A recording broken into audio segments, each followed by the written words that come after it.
Wow beautiful. చుట్టూ కొండలు చెట్లు, ఎటు చూసినా గోదావరి. బాగుంది, చాలా బాగుంది. కానీ ఇక్కడ ఎక్కువసేపు ఉండడం మంచిది కాదు, వెంటనే వెళ్ళిపోవాలి. ఇక్కడ బాగుంది, ఇక్కడే ఉండిపోదాం.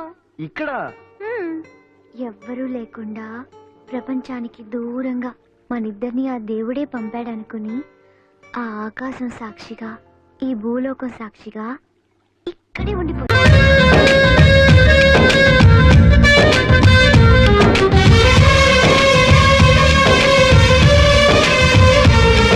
ఆకాశం సాక్షిగా,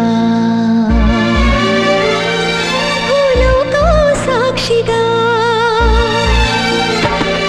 ఆకాశం సాక్షిగా, భూలోకం సాక్షిగా, నిజం చెప్పని నిన్ను ప్రేమించానని, నిజం చెప్పని